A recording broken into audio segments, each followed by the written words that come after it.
Good morning. My name is Mike Narks. I am the host of the Drag and Drive Show, which is on Wednesday nights at 8 p.m. Eastern, the host of the Drag and Drive News, which you're watching now, obviously. I'm a Drag and Drive, I would say, statistician. That's kind of what people have dubbed me, I guess, just because I like being a little nerdy on Excel stuff. But I'm also a promoter and announcer. And my co host over here is Mr. Eric White. So, why don't you introduce yourself? Say what's going on. I am Eric White. I am the co host for both Drag and Drive News and Drag and Drive Show. When I'm not helping with Drag and Drive Addiction, I'm running my own channel, which is 815 LSX Swaps. And again, for 5 weeks now, I am a rising creator on Facebook. Dude, it's so man, you have earned that. I say that every week, but dude, you've really put in a ton of work, and I know I appreciate that, and I'm sure the Drag and Drive community appreciates that. And you are a digital creator on Facebook, so they can go and follow your profile and see what all you put over there. So please do that. Make sure you're following Eric White and all of us here at the Drag and Drive community, Drag and Drive Addiction setup. You guys want to start the show by saying thank you to our race car friends, the folks that are out there that make this all possible and support us with likes and shares and comments. We appreciate you guys, and of course our sponsors: Summit Racing, Molly Motorsports, Howard's Cam, Sweet Patina, and Racing Junk Classifieds. Guys, couldn't do it without them. Sweet Patina, built for Drag and Drive. Guys, I cannot thank Sweet Patina enough. They sponsored the Built for Drag and Drive because they believe cars should be driven the way they drive their 57 Chevrolet wagon to every state in the continental U.S. That's right, 48 states. 57 Chevrolet wagon. It's got a 6-liter 4L80. This car is built for drag and drive. But they didn't do that just because they want to have fun and drive around all the country. They do that because they sell products to take care of patina cars. Let's move this. You can see the 57 there in the back. Guys, t-shirts. These roof mounts, I'm getting them for the old truck. I'm telling you, I think that's the way to go. It looks super cool. But they can put on anything that has a drip rail. They can be mounted onto that. And a really cool story that Blake told back when he was on the show several months ago, probably almost a year ago now. But you can see they've got t-shirts, they've got products, they've got all kinds of garage art, banners, all that kind of stuff that's going on there. So make sure you are shopping at sweetpatina.com for anything. If you're looking for that special gift for your hot rodder, this is a good spot to stop. My favorite item they offer is the TKO hand cleaning wipes, waterless wipe, smell good, don't ruin your hands, and can clean your tools and everything. We use them all the time at Steven's shop out at Narcoleptic Customs. Guys, 10% off.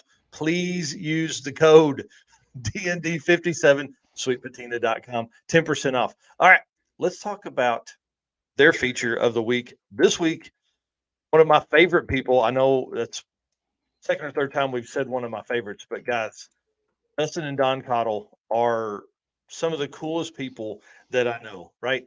And Dustyn built the Chevy Luv truck. UnLuvable is what he calls it. You can find it on Facebook. Please follow it there.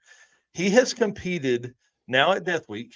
This is his sixth, one, two, three, four, five, sixth drag and drive of 2023 in this truck. It is insane. His dad, Don, is his co pilot. Y'all, this is a really cool story. Love those guys. They're always super nice. They're always welcoming when I go over there and try and talk to them about what they've got going on this week. The truck was literally built for drag and drive. It's got a 5.3 in it, custom cam setup. It's got VS Racing 7875 turbo on it. It's got a Tech Performance air to water intercooler, and they swap between a 4L80 and a Turbo 350 with a gear vendor because Dustyn has another Chevy Luv truck at home with a supercharged small block in it that he also races. So depending on which transit, like this is truck number one, depending on how fast they need to go to be competitive in their class, will depend on which transmission's in the truck and which one's running and which one they take, right? So 4L80 or a Turbo 350 with a gear vendor. It's Ford 9-inch out back, 370 gear, typically runs a 295 tire. And this truck is set up with a 4-link in the back, which puts them generally in like a modified class for most of the races that we see. It's all run on Holley Terminator X.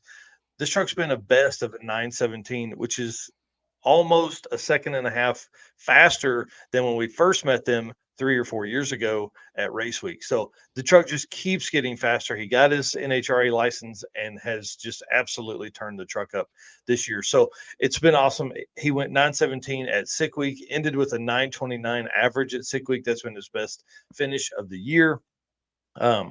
One thing that was, I'll go through the list of events that they've attended. They've attended Sick Week. They attended Rocky Mountain Race Week 1.0, which I saw them on the final day. But on day one, they broke the transmission. They broke the turbo 350 on day one, spun an input shaft, drove 500 miles, 480 something miles home from Kearney, towing the truck, changed the transmission from a turbo 350 with a GearVendor to the 4L80, drove back to Kearney to make exhibition passes on Friday because Rocky Mountain Race Week offers money to the fastest exhibition driver. So they drove back to Kearney on Friday to get that. Okay. Took that money home with them. Obviously did not pay for the trip to drive 2,000 miles to race for 2 days. Okay.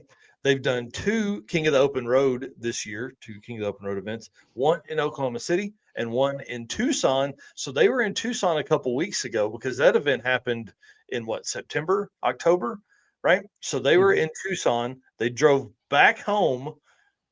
Were home for 2 weeks, then back out for Death Week. And they took the truck. I asked him when I saw them at a testing day at Mocan. So not only were they out doing drag and drive stuff, now they're testing at Mocan one night. They said that they went out, they brought the truck home because they wanted to do some more testing, which is why they were at the 301 streetcar shootout. That's where I saw them. I've been to the track too much this year.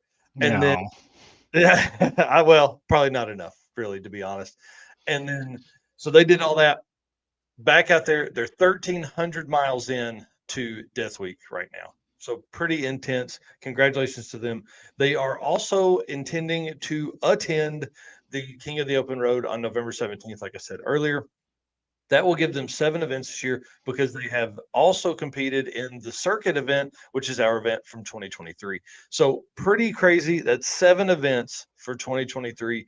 I hope you guys are giving them claps in the comments and chat there. It's pretty crazy. I started kind of doing the math on, I was running a Google Maps and I should have saved the screenshot of it, but I had figured more than 9,000 miles, like 9,024 miles just in Google Maps, just to get to the events that they have competed in this year. That's crazy. 9,000 miles just to get there. Plus, I would think they've probably driven that truck more than 3,500 miles in competition this year. So, I mean, maybe it's more. So we're definitely going to have Dustyn on the show very soon. I've got to make a trip to Tulsa. I want to get you guys kind of a rundown of the whole setup there. You know, they do all of this out of a 2-car garage with 2 Chevy Luv trucks, the trailer, and all that kind of stuff. So, and both of them were at the circuit, right? If I remember.